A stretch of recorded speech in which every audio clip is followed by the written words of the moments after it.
today's video, we're going to be making a soup and sandwich combo. It's fall season, and a soup and sandwich combo is a classic to eat during the fall. So we're going to be using fall vegetables, and in this case, we're going to be using butternut squash. Butternut squash soup has always been a classic favorite of mine. I really enjoy the fullness that I get from drinking the soup. And also the vitamins and minerals that come from butternut squash is also very healthy for you.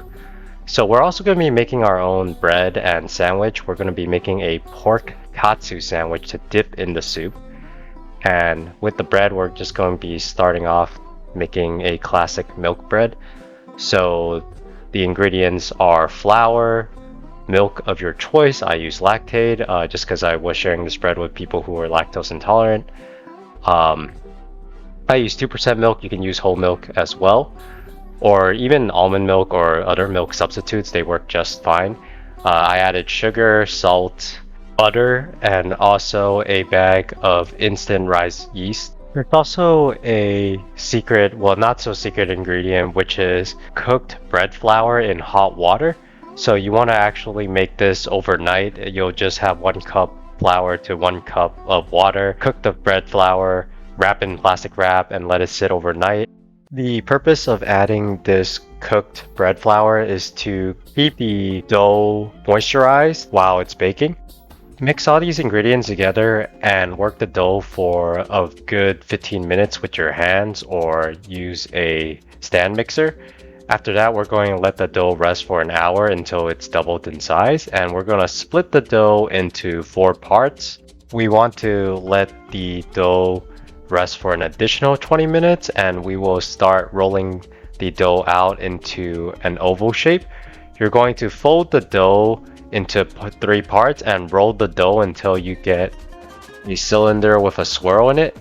We're going to roll all 4 doughs and then put it in a baking dish and brush the top of the dough with 1 beaten egg.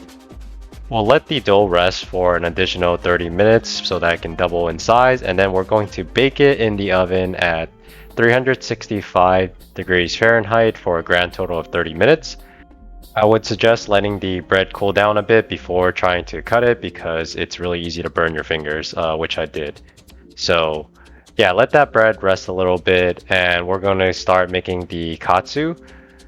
We're going to salt and pepper our pork chops. And for the breading, we're going to be using panko breadcrumbs, some garlic salt, some oregano, and some regular sea salt and pepper.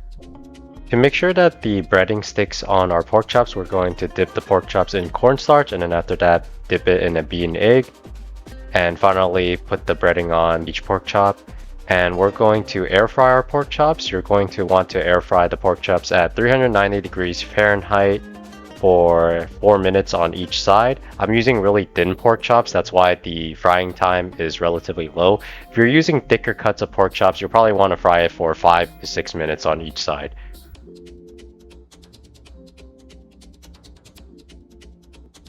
You want the pork katsu breading to be fried golden brown, but you don't want too many burn marks on it, and that's how you know it will be done. For the squash soup, we're going to cut a whole squash in half and de-seed it. This does take a while, so I would actually suggest using a metal spoon. I used a wooden spoon and it did not work that well.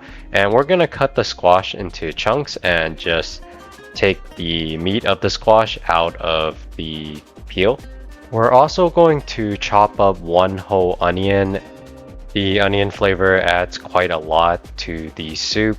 We're also going to add in 1 whole bundle of garlic. You don't have to grind this or mince this. You can just chop it up into large pieces because we're going to blend this all together in the soup later. Put all the 3 ingredients into a saucepan and add a whole quart of chicken stock. We're going to boil the ingredients until everything is soft, and after that we're going to use a food processor to blend all these ingredients, including the chicken stock, together. I added a secret ingredient, which is minced ginger. This gives the soup a little more heat and a little more flavor. For spices, we're going to add salt, pepper, cinnamon, and smoked paprika. The combination of these spices and the ginger will keep your body warm while you're eating the soup and sandwich.